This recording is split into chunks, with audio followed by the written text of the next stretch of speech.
Benfica Podcast is one of the founding members of Benfica Independent. Benfica Independent is an independent platform made by fans for fans, and in it, you can find our podcast along with many other podcasts, along with articles of opinion, video segments, and much, much more. We're also on Patreon, patreon.com/Benfica Independent, with exclusive contents for our patrons. Hasta que no estás aquí dentro no sabes la grandeza de este equipo. Sí, es un club que tiene una grandeza que no se comprende si no estás aquí dentro. São de uma magia única, benfiquista, que só nós sentimos assim. Por muitos desgostos que possamos ter, valores mais altos se levantam. E o valor mais alto que se levanta em termos futebolísticos chama-se Benfica.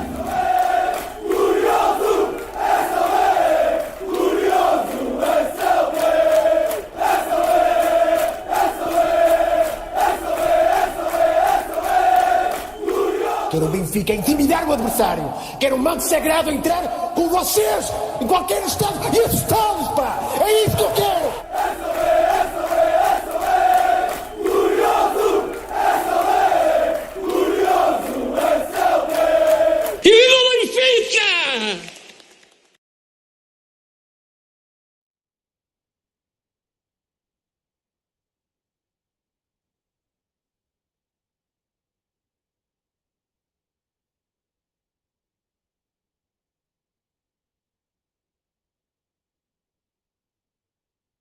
What's going on, Alfredo? Great to be back on tonight. Got a couple of Freddies already in the chat with us. So it's me, you, and the Freddies tonight. That's it.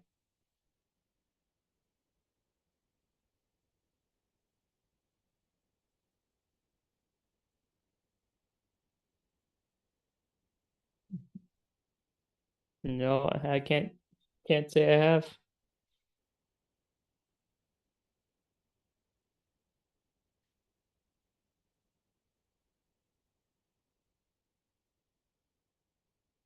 You got no audio for you, Alfredo. No audio for you.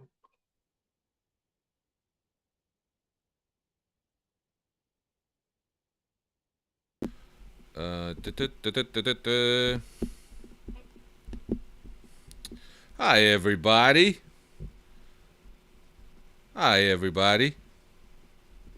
No? Nothing? You hear me now? Time here. Give it some time. You got a little bit of a delay. I could see it. I could see it. I know we're in there. Okay. Yep. Sorry. Adding this all of this on the fly. We're good now? Everybody. What's going on, everybody? Welcome to another edition of the Talking to the All Benfica Podcast. Just in case you didn't hear me before. Obviously, you didn't. Dave did hear me. But here we are. Another night, another podcast, as Steve Santos says. Dave, what's happening in your corner of the world? My corner of the world, not too much different from your corner of the world there, Alfredo.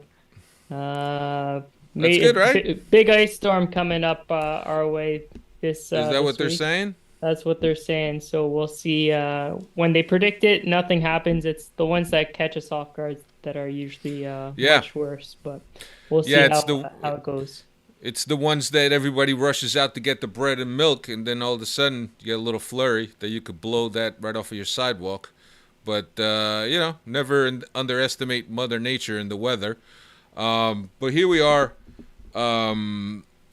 As you can see, episode number 475 is what we're up to. Chris, unfortunately, is not with us tonight, so we promised to be a short one, unfortunately, for many of you guys. I could hear the groaning now. But anyway, on tonight's episode, we don't have much to talk about. We got the Boavista game to talk about, and we'll look ahead to Vizela. And I guess we could discuss a few other things that have been going on. Obviously, with Benfica in first, and no signs of wavering in terms of the quality and the form that we're in, it's time to recycle old news. It's time to recycle paid players or players that did something in order for Benfica to win. But that's what we have. That's the Tugão. That's the Portuguese media that we have to deal with. And look, we just have to take it with a grain of salt. Just think that every time we're ahead, and there's something that our opponents, especially the ones up north, see that we need something a little extra than just on the field, because on the field is obviously not happening. They recycle these news. And Dave was just asking me about the whole Alpha Smith thing. So apparently Alpha Smith had a handball which gave a penalty to Benfica. But what they forgot to mention is that Sporting played Marítimo and they lost. And as a result, Benfica ended up going to the Champions League anyway. Even if Benfica had lost or tied, they would have gone to the Champions League anyway. But look, it's all recycled news.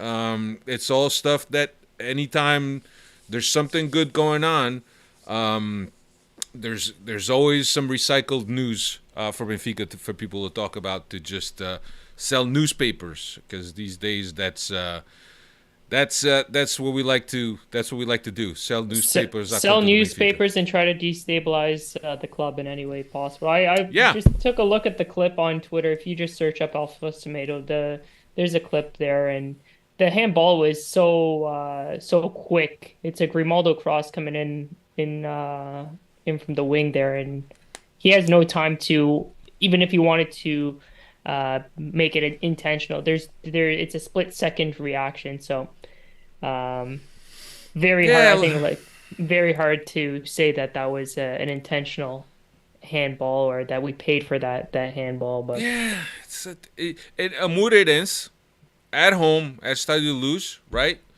I mean, if people sit down and think about these things and think about the logic behind these things, it makes no sense. It makes no sense at all that they're coming up with these stories, but we already knew.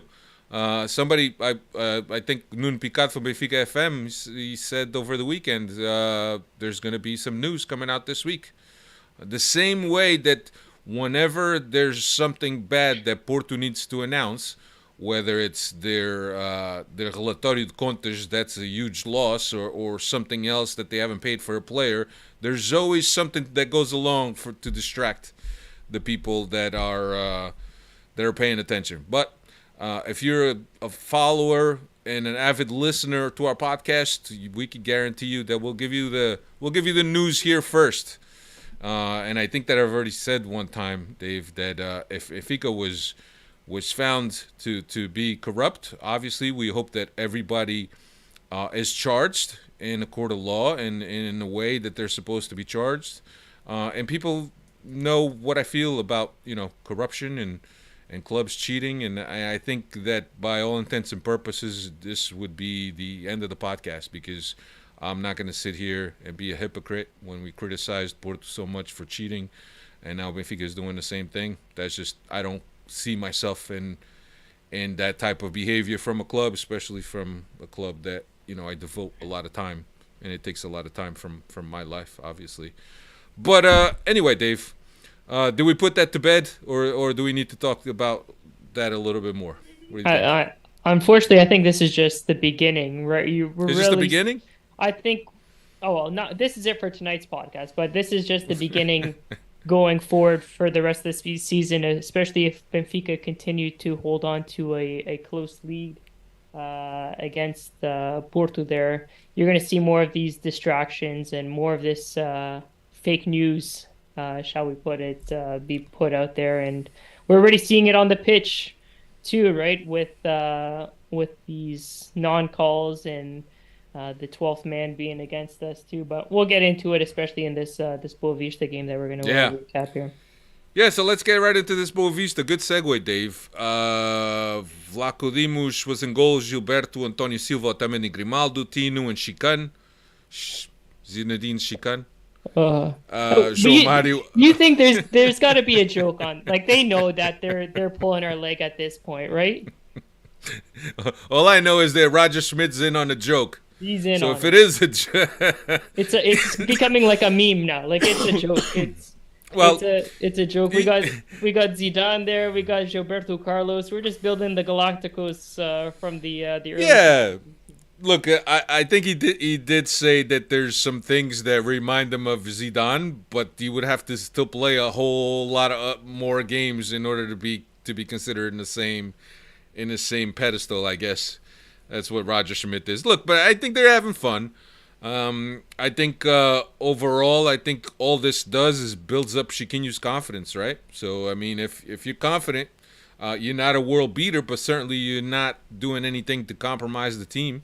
And I guess that's a plus on our side when you look at a player that could give his contribute and is not really doing anything in detriment of the team. So I still continue to say that he's not my ideal player that I see in this Benfica, especially a Benfica in Europe, as you guys have heard here before. But look, it is what it is right now. And even looking at this game, and when the change was made, that Tino went out and Auschwitz came in, Auschwitz went to the 6, not to the 8. So that really shows you what Roger Schmidt thinks about where Auschwitz is best suited for. So on the interior on the left, or as a 6, not as an 8 as everybody expected him to slot in, especially after Enzo left. But João Mario, Auschwitz, Rafa Ramos is the rest of the lineup. Dave, did you know that Boavista had never won at the new Stadio de Luz? I did not know that. That should have been in last week's preview there. I vaguely recall seeing that it had been a long time since they've beaten us at home. So probably makes sense within that timeline with the stadium opening up around, 2003, 2004. So makes sense there. Yeah. Yeah. You know, it was definitely something that was. Hold on a second. I just want to check something out here. I just want to put the comments. I want to see everybody's comments. But yeah. Yeah, there was a stat that I saw that said that, and obviously, you know. But look, I don't know. It was a strong start for Benfica, about 10-15 minutes strong, and then I think that just, I don't know what happened. It became slow. They were hesitant on passes. Tino wasn't really circulating the ball like he was supposed to. Gilberto kind of showed why he's the number 2 right now, despite his second half heroics. There was a lot of bad passes, a lot of bad positioning from Gilberto. Just a predictable team, man. Lack of width, and when you're playing against a team that is, you know, in front of you, defending, you need to stretch that game to make sure that you get those matchups, those one-on-ones, and that we could beat guys. But really, a disappointing second half, if I may. So I don't know. What were your feelings? Yeah, I think we got to give some credit to Boavista. They came prepared, and they were well organized at defending. You know, you're always going to get that from a petite side, but Saucy is also saying it in the chat here, and you mentioned the wing plays. I think in against the Portuguese league, I think when they're parking the bus and organized well at the back, that's when we need to try to exploit these teams down the wing. So guys like Neres and Rafa on the wings. I know Rafa is coming off an injury, and he still doesn't look like he's up to his previous form. But we need to beat those. The way to beat those teams is through the wing play and stretch them out. And we didn't really see that in the first half. I think we maybe had 1 or 2 chances on goal in that first half. Bracali made that one goal line save against Ramos there in the first half, but other than that, there was really no creativity from our side in the first half, and we really struggled to get anything at goal. Yeah, and like Saucy says, I mean, and I think everybody's been saying this, that we all hope that Auschwitz could be that number 8 with Tino. But apparently Roger Schmidt doesn't see it that way. And then when you look at the decision of putting Auschwitz on the wing and leaving out Gedge and Nersch, and as you mentioned, you know, Rafa doesn't seem to be 100% just yet. It's like you wonder, man, that shows a lot of a lot of balls, especially playing at home. You kind of want to pounce on these teams. You kind of want to bring everything that you got to these teams, so you put the game away quicker. But it wasn't the case, and I think that we held a lot of the possession, especially in the first half of that first half. But after that, we let Boavista kind of come out a little bit. We stopped that suffocating that we were doing, that high press we were doing, to allow Boavista to play a little bit more. But we really couldn't create that many chances. I remember a shot that was like I want to say Ramush, a shot that came across, or Rafa that came across the goal. And I remember that free header by Gonçalo Ramos that he couldn't put it away, that he hit Bracali. He just hit it at Bracali, I think. And so Yep. Those were the only two chances in the those first were the half only there. two chances. But yeah, we struggled for the rest of the half. Second half, I think that we all saw the substitution coming, Neres coming on. Neres came on for Tino, and as I mentioned, Auschwitz went to the 6. Chiquinho stayed at the 8. And right off the bat, you see a guy that with creativity, you see a guy with Jenga, we see a guy with an explosive first dribble, and this is what Neres brings to us. When he's on, he's on. He's a guy that's unpredictable and that can make a lot of things happen from just one play. And I think that oftentimes we get frustrated with Neres, or when Neres is not 100%, and we see him really not doing anything, not being able to beat a guy one-on-one. But certainly this is the Neres that we like. And look, right off the bat, a huge difference in terms of what Benfica was producing offensively. A guy that likes to touch the line, grabs the ball, comes inside, creates mismatches, the combination play between him, Gilberto, João Mario, and Rafa. And look, 5 minutes into the half, and Gilberto was putting us ahead in a game that we felt was going to be very, very difficult, especially because we weren't really producing anything in the first half. But Gilberto, unassisted off of a Rafa header that was saved by Bracali to the side, and Gilberto just happened to be there, and he tucked it away. So I think there was a collective sigh by all the Benfiquistas in the stadium. And when Gilberto scored that goal, it was really a blow-up, emotional blow-up over at the Stadio Luz. And then 4 minutes later, just when the team thought, okay, we're on our way now, some passiveness by our defense, ball comes across the box, and nobody really gets a foot on it, and just the Boavista player puts one past Vlaco Dimos. I don't think he could have done anything. Then in the 71st minute, we had that missed PK. It's like, oh no. I had a bad feeling. I put the month over my head, and I didn't even watch the PK. I was just listening to hear if it went in or not, and I already had a bad feeling that it wasn't gonna go our way. Just that whole game, it felt like there were so many things going against us. There was a couple of challenges that we forgot to mention in the first half that could have seen red cards based on what we've seen go against us in previous matches, and they only turned out to be yellow cards, and then they had to go to VAR for this one. There was two previous ones that I don't know if they were going to VAR, or the VAR was looking at it but didn't call the ref over on the two previous challenges early in the second half. But then this one finally gets called for João Mario to take it, and it was just one of those days where everything was going against us, and João Mario's PK's saved. So we had to really battle and scrap through this game here to get the result, but we had a lot of things not going in our favor at this match. Yeah, look, I think that João Mario's gotten away with a couple of close ones, right? The one in Bruges was extremely close. Mignolet got his fingers onto it and it hit the crossbar.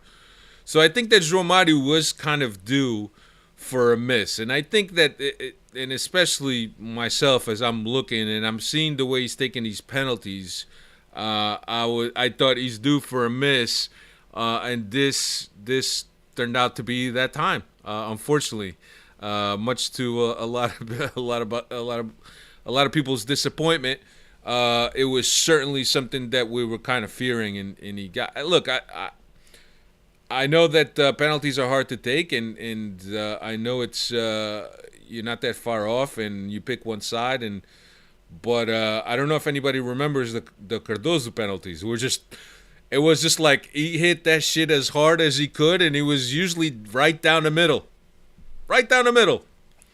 But these last couple of ones from João Mario, it's not like they've been at any corner, top corner, bottom corner. They've just been pretty much to the left or to the right of the keeper. And if the keeper guesses the right way, like Bracali does in this match, they're getting saved, right? So not much power, and they're not being tucked away into the corners. It just makes it that much easier for these keepers to get a hand on it if they guess the right direction.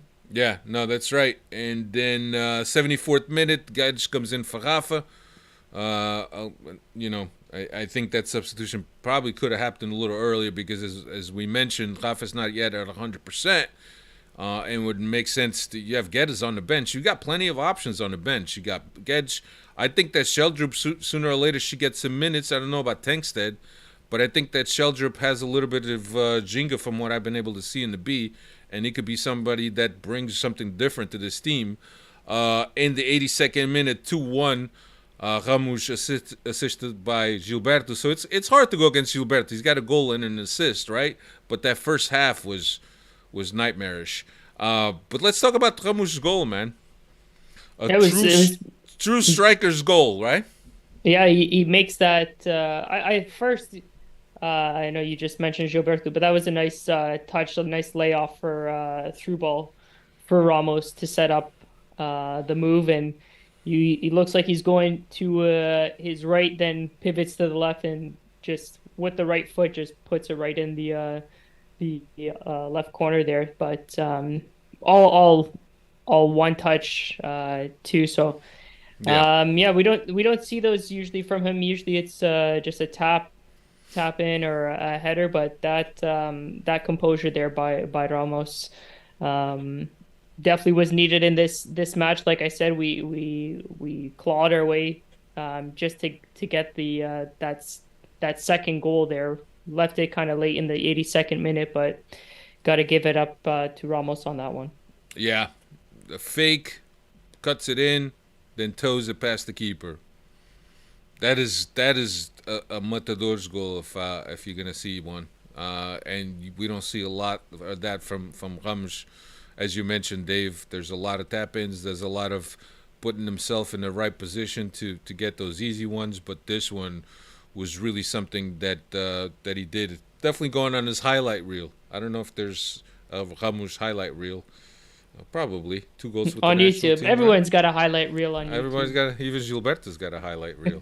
Chican's got a. He's got a couple of music videos too, I'm sure, Gilberto. Yeah, and it's funny because Ramos after the game he said that when João Mario missed the penalty, he went up to him. He's one of the first guys that went up to him and said, "Don't worry about it. I'm gonna get one for you."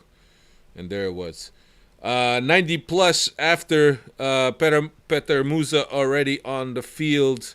3-1, and I think that basically relaxed all of Benfiquistas around the world. Not that Benfica was suffering, but certainly, after being up 1-0, giving up a 1-1 on the first Boavista shot, right? First shot on goal, first goal for them. You kind of feared that some of these things, and maybe it's PTSD from seasons past, Dave. But it's like until we got that 3-1, man, I don't know if I could relax. I don't even know if it's PTSD. I think at least my my anxiety is all tied around all this bullshit coming off the pitch and seeing the forces that be against the club, right?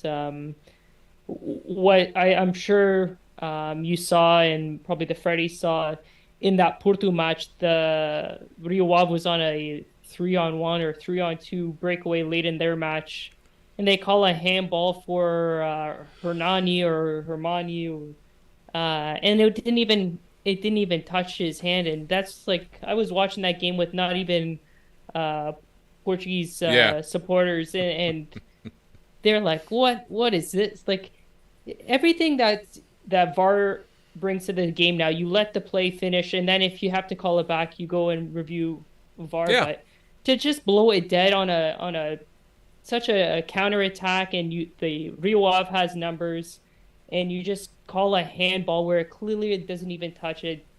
That's when you know there's forces, whatever forces may be, they're clearly going in one direction. They're not going in our direction at the moment. But Yeah. so my anxiety is not PTSD related from previous seasons. It's the forces that be are acting against the club at the moment. So that's where my anxiety lies at the moment. Yeah, Dave, I don't disagree with you, and I think that as a referee, if you're not sure of what you saw, don't call it.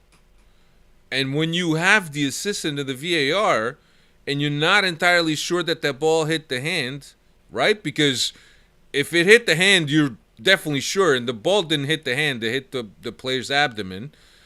And what did he see there? So if you're not totally sure, you let it play on, and then you use VAR for your assistant.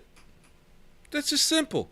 But certainly, the Portuguese refereeing is not having the best of past 10 seasons. I think there was some criticism, Earl, that Artur Soares Dias on the Eintracht game. Did he do the Eintracht game? No, it wasn't him. Pinedo, I believe it was. Oh, Pinheiro. Yeah.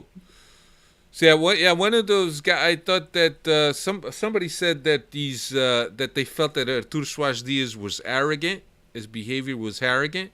That fits him to the T. Maybe Artur Soares Dias was a fourth official. Maybe he was on the VAR, because I don't know if Juventus had a 90-minute handball called. Yeah, they had the 90-minute handball. No, this was just back. Recently. This was just yeah, recently. yeah, last week, last Thursday. Oh, is that what it was? It was Juventus, Nants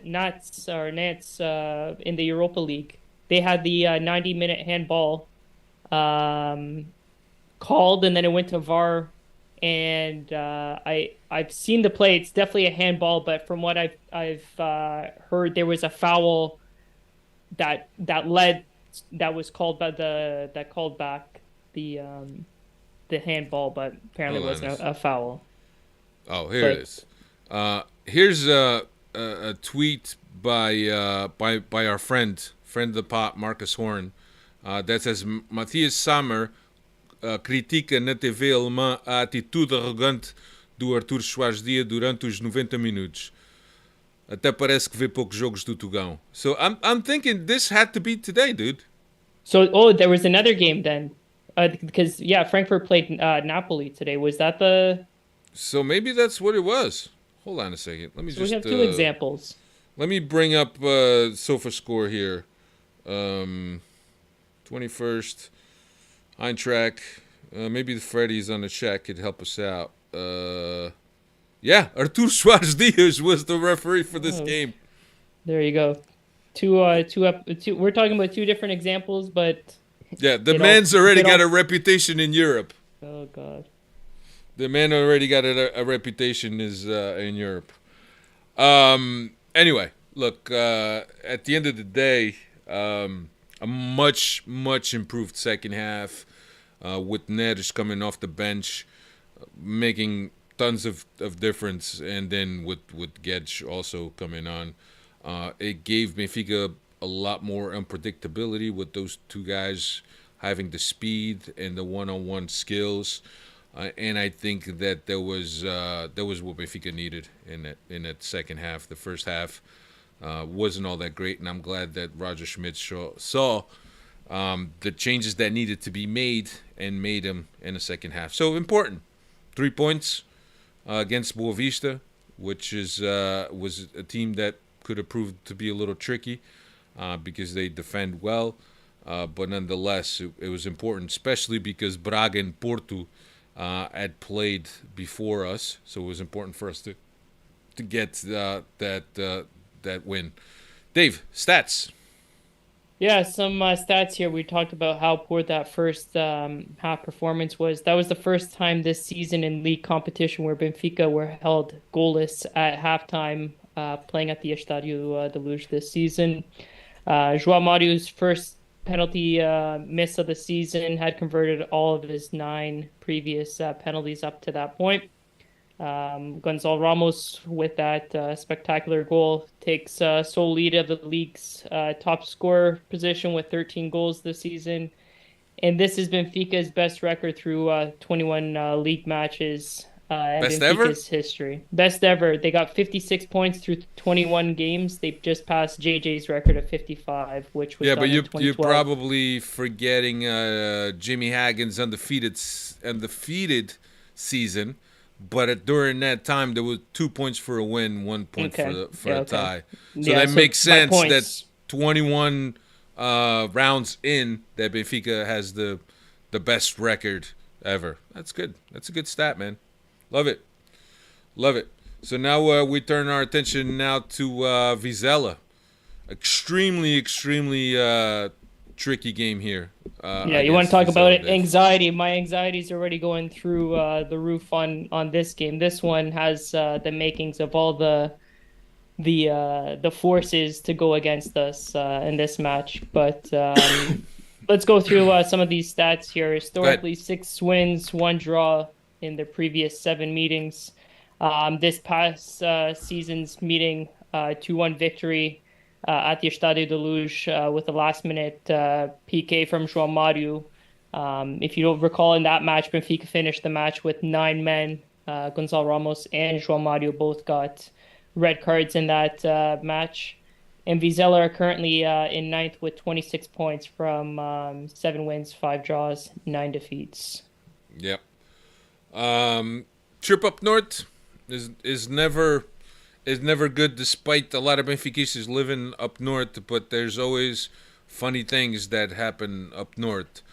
Thankfully, we won't have to play Europe next week, so it works out. But these are extremely critical games. This is where you win championships, and with their former coach, it was going to be tricky. But I think it's still going to be tricky with this new coach, and certainly it's a game that all Benfiquistas need to be on heightened awareness of everything that goes on, especially what's going to come out in the media. As we mentioned, there's going to be a barrage of stories, and now this whole Alpha Smith thing is going to be something that's going to linger throughout the week, trying to destabilize the team, and that's what they're doing.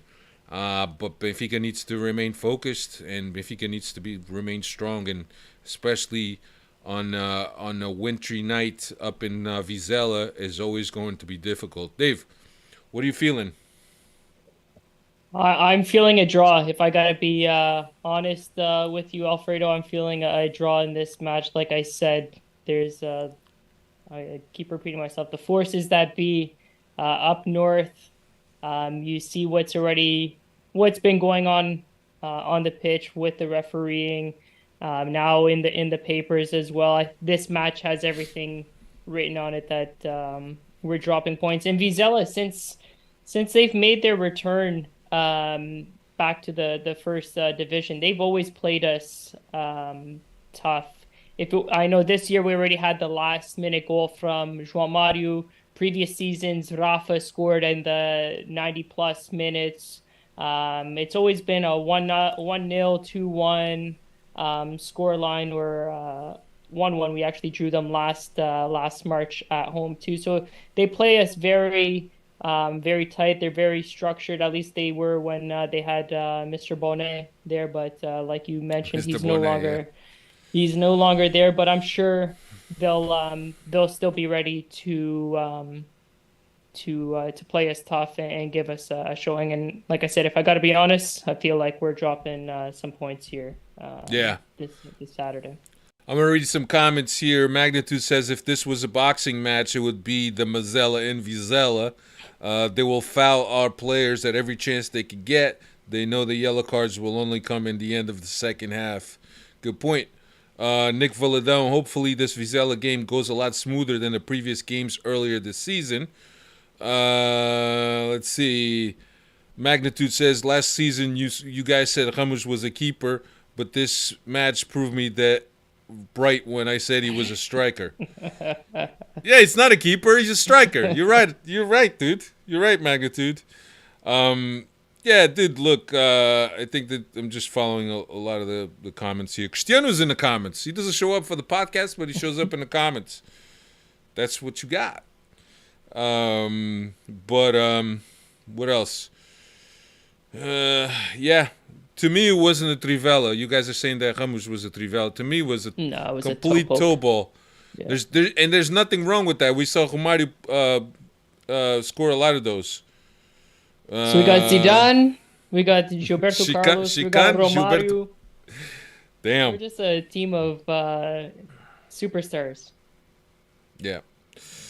So yeah, I don't know how everybody's feeling about this game, but you know, it's a tricky game, man. I think it's a tricky game for Benfica, and especially like Dave mentions, all the surrounding factors, not the stuff inside the field, but the surrounding factors around this game. So, what's your prediction? How do you feel? No, I think that Benfica will win. I think that it will be a short win, but I think we'll win. I think that we'll eventually be able to pull it off. And if we score early, I think that Benfica could hold it. Because the problem is that we don't score early, and teams start building their confidence. They start getting more compact. They start to lower their lines a lot more, and Benfica has trouble. And we gotta get those high-powered guys up on a team. I don't care if a team is just defending.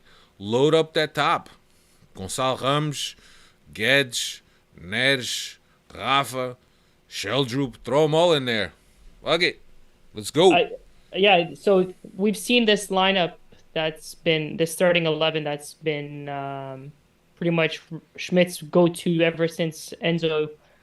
I think he's got to change it up. I think he's got to add a Neres to start, especially in these games against these smaller clubs where they are compact here. And I think you still start Rafa, because I don't think with his injury he's going to be as explosive coming off the bench. So I think he gives us whatever he can to start the match and whatever he can into the second half. But I would really like to see a Neres to start, or Neres to start, and then if Rafa is still not giving you what we've come to expect to see from Rafa, you still have a Gedge to come off the bench if needed to finish the last half hour of this match. But I don't think the 3-man rotation of Arsnes, Florentino, and Chiquinho matches up well for a team like Vizela here. Yeah, no. Look, I think that I think we get the win, but I do think that we have to be a lot more ambitious in terms of the lineup that we put out there. I think we have the weapons. Let's go. And the thing is, and this is what I wanted to mention, then I lost my train of thought, Dave. The biggest thing with Rafa is that he needs to get games. He needs to get reps in order to get back into that shape that right now everybody knows he's not in. So I don't know if coming off the bench is something that's going to work for him, maybe. But I think that's what Roger Schmidt understands. And he understands that Rafa needs to get back on that high rotation type of play that he has, that explosiveness. But also with Rafa could be a guy that if he doesn't have a space in front of him, it becomes hard for him to do something. because he could only play back. He's best when he has space in front of him and he could go and take guys one-on-one. And I think that teams have kind of figured that out, and they're defending Rafa a lot better than they were in the past, and not giving him too much realty in front of him. But I don't know. I would go with Neres and Gedge, and maybe bench Rafa, bring him in the second half. I don't know. I think we have to be a little bit more ambitious, though, as I mentioned. We can't be too safe in the midfield. And look, I think sooner or later we're going to have to see an Auschwitz Chiquinho or a Tinu and an Auschwitz, because sooner or later one of those guys is bound to sit for a yellow card accumulation, especially Tinu, I think. So you guys all know how we feel. Yeah, and gonna be interesting to see if we get one of Sheldrup or Tanksted's debuts here in Vizela. I would have liked to have seen it at home at the Estadio de Luz yesterday, but it was a game that wasn't really put away, so you couldn't really have that moment for them if that's what they're trying to do. But we'll see if they get some minutes here against Vizela this upcoming Saturday. Yeah, Cristiano 2-0 Benfica, Saucy 3-0 Benfica, Nick Valadão 2-0 for Benfica, Kevin 3-1 for Benfica, Ramos 2 and Neres 1. Wow, Kevin really going out with the predictions. Boris 0-0. I think Boris is on your side, Dave. Yeah, I'm thinking a 1-1 scoreline. Magnitude 4-0 Chiquinho hat trick and own goal from Vizela. I'll put some money on that. I think that's about it. Yeah, that's about it in terms of predictions. Yeah, I'm thinking 1-0, 2-0. I don't think it's going to be a goal fest, because I think it's going to be hard. It's going to be hard to play up in Vizela. And I think there was Vizela that wasn't it Vizela that we had that controversy with that kid that was made to take off his shirt, Dave? That was earlier this season. So that was earlier this season, so it couldn't have been Vizela. No, who was that? Yeah, I'm gonna go quickly look through here. But yeah, since we maybe played Famalicão, maybe could have it been. was one of those teams up north. I forget who it was. Let me quickly see here. Yeah, it was one of those teams. It was. Let's see here. Yeah, I remember it was a sunny day because they made the kid take off his shirt. Yeah, Nick Valadão saying Famalicão. Yeah. Yeah, that's what I think. Yeah. Kevin, o Bacalhau, Frederick, Bacalhau. Bacalhau brothers. Yeah. So, we'll see. What else we got, Dave? We got anything else to talk about? Since Cristiano's not here, we're done. Cristiano's keeping all the Freddies in the chat. We're gonna keep the chat. We're gonna keep the chat. We're gonna keep the stream going. We're gonna go off the air, but we're gonna keep the stream going just so like that. Cristiano keeps talking to everyone. Yeah, because I know that Cristiano wanted to be here, but unfortunately he's got some bad headaches, so he needs to take a break. Needs a break. It's those forces. They're working on the Cristiano's forces. head.